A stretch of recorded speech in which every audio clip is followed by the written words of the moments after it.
Good evening, everybody. Hi, welcome back to Real Talk with Shuvo. I'm the CEO of Success Arte, and we have been doing this program for last March, and we have quite a number of wonderful guests attending this program. And one of the reasons we have started doing this is to give certainty to our audience that even though there are a lot of changes, but certainty is out there for sure. So today we have a very exciting guest with us, and I will be introducing her shortly. So I will be back in 3 minutes, and then we will start the talk. I'll see you in 3 minutes.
Yes. Hi. Hello, everybody. Thank you for joining Real Talk with Shuvo. As I mentioned, we have an exciting guest today, and I am actually looking forward to the conversation with this lovely lady. And so, before I introduce, I would like to invite our guest, Zahara. Can we see you? You can unmute yourself. Hi. Hi, Shuvo. Good evening. Hello. How are you? Good evening. Good evening. Welcome to Real Talk with Shuvo. How was your day? It was great. Lots of meetings, lots of events. Okay. Lots of events. Okay, great. Ladies and gentlemen, without further ado, let me just give a brief introduction of this lovely lady. So this is Zara Ansari. She's the country manager for SEMA Sri Lanka. A management accountant turned strategic marketeer. Very interesting combination. With over 16 years of work experience across banking, business process outsourcing, telecommunication, and professional education. And she has expertise in business support, analytics, project management, finance transformation, and business strategy. She has worked at Nation Trust Bank, WNS Global Services, and Bharatiya Airtel Lanka Private Limited. That is the place where I first met Zara. And she is the project management professional of PMI USA and holds an MBA from University of Sri Jayawardhanapura. And she is also a proud member of SEMA. So excited to have her at the at this talk. Okay. In her current role at SEMA, she leads the business development for SEMA while being the face of the brand in the market. What a beautiful face of SEMA. Okay, she has been a panelist and a brilliant speaker, and she speaks on finance and management related topics. And in her spare time, she prefers to read, spend time with family, play badminton, and contribute to the comparing skills for charitable purposes. Other than that, this lovely lady has a very good heart and very honest to the core, and known her for quite a number of years. So we were having a conversation about learning and skill development, right? So then I thought that what Zara was sharing, people must know about that. So hence we invited her to share her thoughts about learning and especially learning on new skills development. So Zara, welcome to the show. And my first question to you is learning important and why? So first off, thank you so much, Shuvo, for inviting me on the show. And in terms of your question, of course, learning is extremely important. Learning is essential for our existence. Just like food nourishes your body, information and continued learning nourishes our minds. Lifelong learning is indispensable for anyone, be it for like young kids or professionals or for anybody. So learning is extremely important. You would have heard of this slogan that says change is the only constant, right, in life. So if Yes. change is the only constant, Yes. there are going to be changes in your career. There are going to be changes in the world. Like in terms of today, we have so much of digital technologies and so on that has come into play, right? There'll be changes in your personal life, changes in the organizations when you keep moving into roles and so on. If you don't learn, how are you going to adapt? Especially if you Mhm. take even this pandemic period for that matter. Mhm. During that the lockdown and the period thereafter, all of us learned a lot of new things. There were loads of people, I believe, even in our own country, who hadn't used Zoom up until that point. They had to learn how to use these systems. They had to learn, new things, new practices, new ways of doing business. So learning is definitely important, especially because you need to remain relevant. I always relate this to the professional world because I speak to a lot of the professionals in terms of promoting SEMA. So first thing, you got to remain relevant in today's world. So for that, you need to learn. You need to be prepared for the unexpected, like the COVID situation that came about, to boost your profile. I mean, have you noticed how many people on LinkedIn these days share what they've learned in terms of like, certifications? I've got this digital badge, I've got this digital certification, and so on. In addition to all of that, if you learn new things, that's going to give you new competencies and confidence to go up and take any kind of role, be it at work or even, launch on your own into the gig economy. So learning is definitely important, no matter what age you're in, no matter what status you're in. Okay, great. Thank you so much. Yeah, it makes sense because when you're learning only, then you're growing. If you're not learning, might as well be at the graveyard, right? So, but we don't want to be there, but we are here. And definitely, thank you very much for addressing that question. My next question to you is learning important in any age, or learning is only for youngsters? I know you have addressed it a bit in the earlier question, but just wanted to elaborate on that. So yes, learning is extremely important no matter what the age group is. So for example, if you consider the reports from the World Economic Forum, there they state in 2022, everyone's going to need 101 days of training, of learning, because by that time, everyone's got to upskill themselves. As the world moves on, how are you can't afford not to know what's happening, right? In terms of the latest in trends, the workways, being productive, being efficient.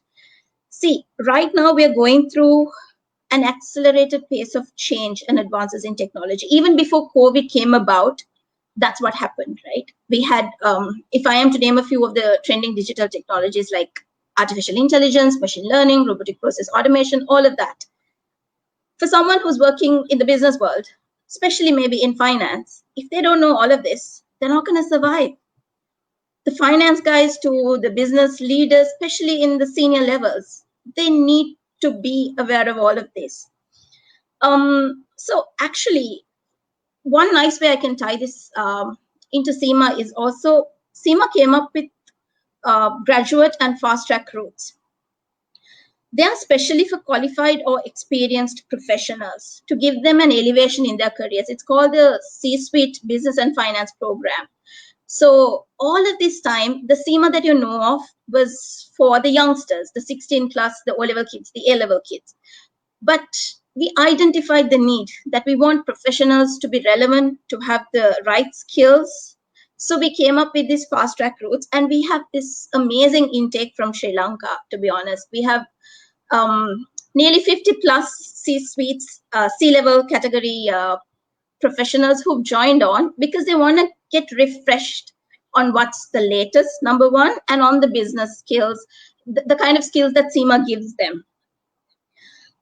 SEMA also believes in providing opportunities to everyone. So because of that, because we identify learning is so critical, not just for professionals, but for anybody, we've even taken off all exemption fees.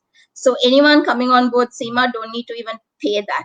I mean, SEMA believes in changing lives and powering trust, opportunity, and prosperity, and hence we address all of this. I hope I've answered your question, Shuvo. Yeah, definitely, and bringing in SEMA, of course, that itself has a lot of credibility on that answer. Yes, well, that's brilliant to know that in the C level also, they are participating in learning and growing, because as leaders, when they learn, they grow, and that trickle down to the organization. Brilliant, brilliant, very nicely done. So, ladies and gentlemen, if you have just joined us, I'm in conversation with Zahara Ansari, country manager for SEMA. If you have any question, and it's all about skills development and future ready, are you future ready or not? It's about that. So if you want to ask any question, please go ahead and ask, and we have the experts here to answer that. Okay, great. So my next question to you, Zara. Okay, that would be okay. What does it mean, right? When we hear this statement a lot these days, that you have to make yourself future ready or future proof. What does it mean, and how one can do that? Okay, so the future has a lot of digital technologies out there, has a lot of different skills and competencies that will be required from people. So, for example, if I may quote, we are already tasting a little bit of that future, especially preempted by COVID, because we didn't expect things to be automated so soon, right? But COVID has actually resulted in certain organizations having to automate a lot of things much faster, having to adapt to the new world quite fast. So in terms of making oneself future ready or future proof oneself is how we would like to put it. It's about having the right skills that are required in the future. For example, let me probably share an example from my own career. So when I started off in Nations Trust, when I was in finance, when we used to do reconciliations, it was all just based on Excel sheets. The maximum magic that was applied at that time would have been a VLOOKUP. Then when I moved on to my next role at WNS, I started using pivots, little bits of macro. And that was the biggest thing then. Anyone who could do that in finance was like, okay, wow. Coming into Airtel, I started using more macros, more access files, all of that. And in today's world, in finance, no one's sitting down and doing reconciliations. If there are any organizations still doing reconciliations via Excel, wake up. That time's long gone. That's automated. You use RPA. You can use RPA bots to do all that work for you. So it's about being aware of the technologies and knowing which ones to use to help yourself and your business forward. Say, for example, if someone who's still working in the Excel world of things needs to get into another good corporate. I am completely aware that there are loads of corporates who are using RPA right now in Sri Lanka as well. Say you want to go for an interview, you're actually going for the interview, and then they ask you about all of this. What's your experience? Do you know about this? And if you're blank, what's that going to tell them? So to be future ready, you need to know very specifically about the digital technologies, the trending digital technologies that I spoke about earlier. You need to have an open mindset, a growth mindset, where you are able to embrace new things, learn, unlearn, relearn. What we know of was like, there's nothing written in stone. Everything is changing in the world, even human skills for that matter. You would have heard about emotional intelligence, right? Sure, everyone talks about emotional intelligence. So things like that, you need to have cognitive flexibility to think of so many things at the same time, but also take the right decisions. If I am to maybe summarize this answer, I would say find out what's happening in the world. You need to kind of ace the automation part of it. You need to comprehend about, cloud to cybersecurity. You need to have those digital literacy. And then maybe you can go on to get those digital skills, because you're going to be appreciated out there in the market. And of course, the mindset to embrace all of this, because otherwise, if you're going to be doing the same role that you're doing right now and sticking to that same comfort zone, you're not going to have a job. A bot can do your job. AI can probably do wonders. You're not needed. There is research that says 85% of the work that's being done right now can be automated. So we need to concentrate on the rest of that 15%. But that 15% is also a chunk. I mean, there are new roles that are coming up. I don't have the details right now, but if anyone is interested, you can go and read about the World Economic Forum, the new jobs that are coming up, and it's all human skills related. Even Charles Schwab, the guy who came up with the World Economic Forum, the whole concept and so on, even he says it's human skills that are required. So you need to manage between the digital skills as well as the human skills to be future ready, to future-proof your career. Brilliant. So my next question, what is Seema doing to make individuals future ready? Okay, very interesting question. I'll take you back to 2012 in that case. Not when I was working for Seema, but I've been a member of Seema, so I know the history. Seema joined with the American Institute of AICPA. They created a joint venture. And then they created this designation called the Chartered Global Management Accountant. Up until that point, Seema was not known, or rather Seema was known in the US, but not accepted. But since then, Seema has also been accepted in terms of this CGMA, the Chartered Global Management Accountant designation, even in the US. Thereafter, between 2017 and 2018, they did this massive research. They spoke to 5,500 professionals across the world. When I meant they, the two organizations that came together, SEMA and the AICP, the American Institute, we created something called the Association of International Certified Professional Accountants. So if you walk by our Narayanpeta office, you will now see that logo there as well. So the association did this research using 5,500 odd professionals across the world to see how things are changing in the business world. And that was the basis on which we updated our SEMA syllabus. So beginning of 2019, we updated our syllabus. If you look at any degree, or for that matter, any qualification, even SEMA for that matter, we used to update our syllabus every 4 years or every 5 years. But now things have changed because the technology is changing so much, because of this accelerated pace of the changes in the world. We've gone into something called blueprints, which change on an annual basis, because we want our students, our members, to be relevant, to to know the skills, to have the skills that are relevant for the times. So what SEMA did was, number one, we changed our syllabus, and then we created something called the Digital Mindset Pack. The Digital Mindset Pack includes all of these things that I spoke about earlier: artificial intelligence, machine learning, RPA, blockchain, cybersecurity. All of that is included, and even an ethical element is also included in there, because these technologies can also be used for not so good things as well. So in addition to that, we recreated our CGMA competency framework. So that's the most important thing. If anyone wants to know about skills for the future, I would suggest them to read up on that.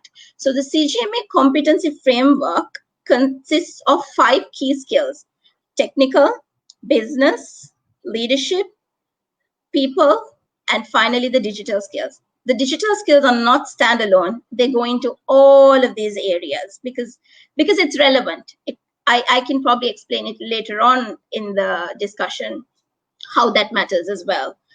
So there are many more developments that SEMA has got into. Like, we've looked at the human side of how technology impacts people and their jobs, the professionals, and so on.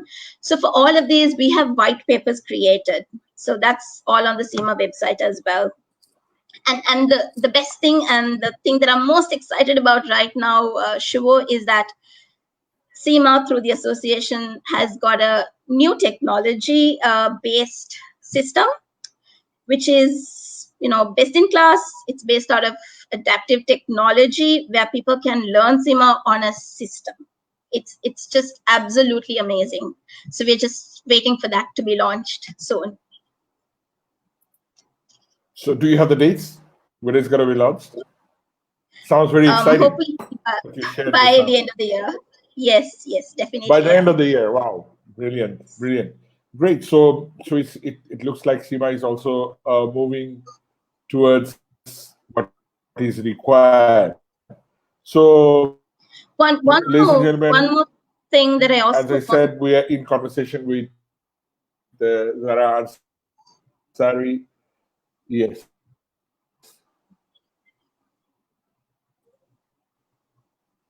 Yeah, go ahead.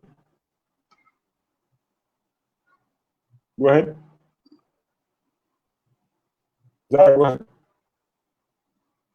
Can you hear me now? Yeah. Can you hear me, Shuvo? Hello? Can you hear me? Yes, I can hear you. I can. Go ahead. Yeah. Go ahead. Okay. So what I actually wanted to share earlier, in addition to what I said earlier, was SEMA, through the association, also has something else called the future mindset. So basically, through that and our AICPA portal, we have this small learning courses.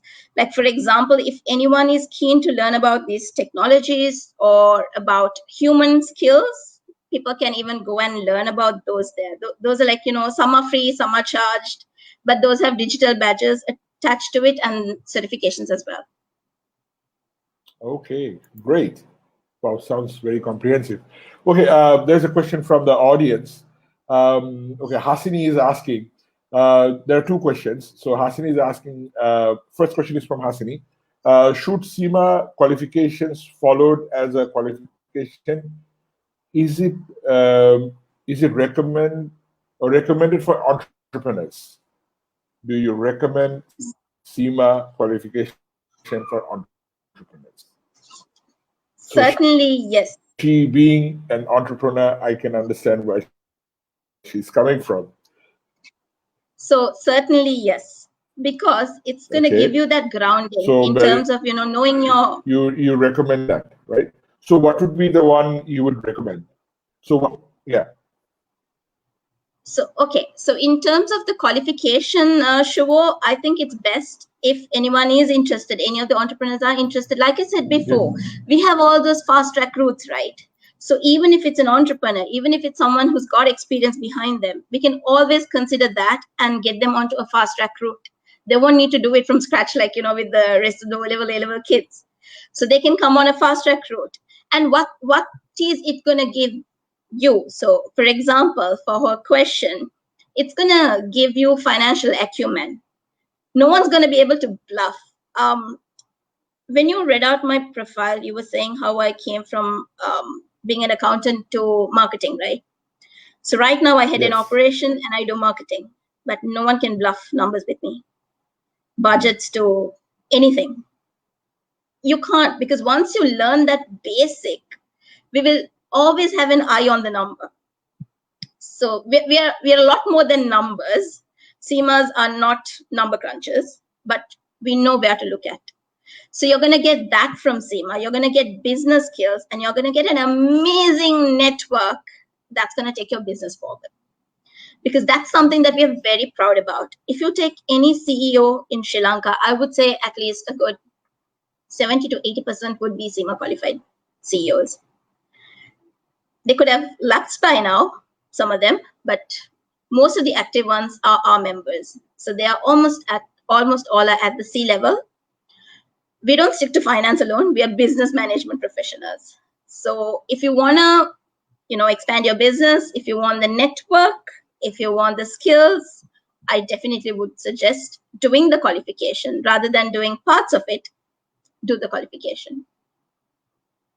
Brilliant. Thank you. Thank you so much. So my next question from Feroz. So Feroz is asking, okay, Muhammad Feroz. He's asking, how can we gain knowledge on artificial intelligence? Okay. Best thing I would suggest is by learning about it, number one, but you also need to be able to implement it practically. So, like I said before, artificial intelligence, machine learning, RPA, all of that is covered in our syllabus. If you want to learn, you can always join and learn through SEMA, because you will not only be learning about the technology, but you would also be learning how to apply it in a business scenario.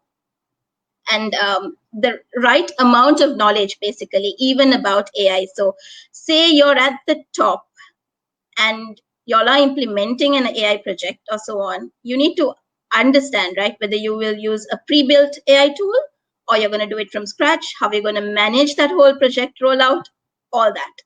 But in addition to that, like I said before, through our AI CPA portal and our CGMS store, we have separate certifications where you can learn it as well. And for those in Sri Lanka, if you all are really keen to try it out, we have the right partnerships in Sri Lanka as well to help you out with that. So just last Thursday, I was on a webinar hosted by Chocolate Magazine. So we had these members from LOLC, Conrad, we had Rajit from Linear Squared. So Rajit was talking about how SEMA guys are the best to be data analysts as well. So if anyone is keen on learning about it, we can help you there as well. Great. I love the way you talk about SEMA. I feel like going and registering for SEMA courses. Okay, just wanted to share my personal feeling. Okay, my next question from the audience. Okay, Yasir is asking, Yasin Nizwar, he's asking that, so as you mentioned earlier about AI and technology taking over accounting formats, reconciliation, tables, then Excel, and so on. What do you think about ACCA syllabus? That's the first part of the question. And second part, can it be linked together with SEMA in the near future if technology has come to such extent? So there are two parts to the question. Sorry, Did you hear? Shuvo, I didn't catch both questions. Did you hear me? No, I didn't. If you can repeat, please.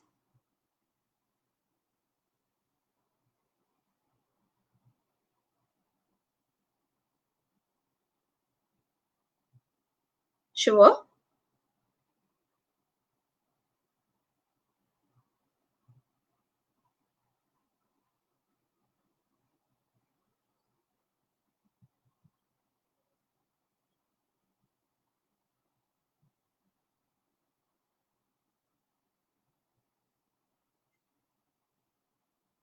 I can't hear you at all. Oh, yes, I can see.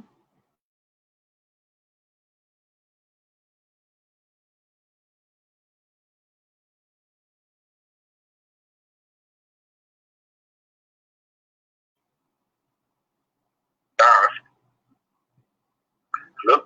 Yes, sure. Yeah, so he asked that you talk about the AI, right? And the changing of reconciliation and changing of Excel. So what do you think about the syllabus of ACCA? Well, I would not really know to answer about ACC as such because I've not really compared the syllabus. But then again, they haven't revised their syllabus, if I'm not mistaken. But I'm not supposed to talk about it because it's not polite to do so. But I know what's in SEMA, so I know we are like a few classes apart. Right, sorry. Hello, can you hear me? Yes. Yeah. So the next question was, so will there be a combination of ACCA syllabus and SEMA? A combination. Yeah. We would never really have a collaboration with them as such, no. Right, but if the technology permits in the future, that's what it is. Not really, but if you're talking about exemptions, yes, Yeah. we would be able to exempt certain levels of SEMA, and it works vice versa. Okay, got it. Okay, my next question is regarding this. So what will be okay? Will AI take over human tasks in the future? So you repeat the question and answer. Okay, so Shuvo, your question was, will AI take over the human touch, right, in future? Yes. Okay, so AI can do a lot of things, but end of the day, AI is still system-based, right? Okay. Machines can't do everything. We still need people to do things. So like I was mentioning earlier about Charles Schwab and what he said at the World Economic Forum, human skills are going to be extremely relevant. Human skills are going to remain. Like I said before, 85% of the roles are going to get automated, but the rest of the ones that are not going to get automated, those are all based on human skills. Technology is also going to create new roles, right? But you need human beings to do those roles. For example, recently I was in touch with one of these BPOs, and then they use bots, and then the head of that BPO, the CEO, was actually telling us people need to have technical skills as well. The humans need to have it because who's going to program the bots? Who's going to troubleshoot the bots? So you still need, the human touch. You still need the humans. There are biases that can get created in AI, the technology. So who's going to check all that? If I am to explain that, digital awareness is key, and how to use these digital resources, the digital technologies, is extremely important. Because to achieve productivity, you need to have technological expertise, and you need to have out of the box thinking, problem solving. I mean, just because a company is going to come and implement AI or some sort of a project, if the people don't know how to make use of it, what's the point? And if people are going to think, okay, it's a threat, they're not going to succeed, right? So people within the companies need to think of them as, virtual co-workers and work alongside it. We need to augment digital and human skills. So AI cannot take over the whole thing, for sure. You need human skills as well. One of the most interesting articles that I read about it is something, again, that's done by association, which is the Unified Voice of SEMA and AICPA, along with KPMG, called the Finance Transformation Human Perspective. Yeah. So just Google it. You'll read the article on it. You'll get to read the article on it. Great. Thank you, Zahara. So this would be the. Can you hear me? Yes, I can. Yeah. So thank you. Okay. So what my next question is, actually I asked this question already. that what is SEMA doing differently to help the students to be feature ready? So I've already asked. You want to go through it again, or you want to add something to that? No, I guess I did answer that. So if you want, like, the best-in-class qualification or certification that's relevant for the times, and that's going to help you in the future. Is SEMA doing anything related to fintech? Yes, to a great extent. So, we are. What is SEMA doing? What is SEMA doing related to fintech, and how the audience can be benefited if you can? Okay, so in what SEMA is doing. Okay, you can so repeat the question and then answer it. Right. So what SEMA is doing in relation to fintech. So part of what we do in terms of our PCGs, there is something called the professional, or rather continuing professional development. So we do this by promoting competencies globally. So that's what we call the PCGs. So through the PCGs, we have these various certifications and the ones that I spoke about earlier, the digital badges and so on. So through that, we are helping the fintech market develop, and in training those who work in those areas, like, in the banking, the finance sector, and so on. I hope that answered the question, Shuvo. Okay, yes, it did. Okay, great. So the last question, what are the essential skills we must develop to give an edge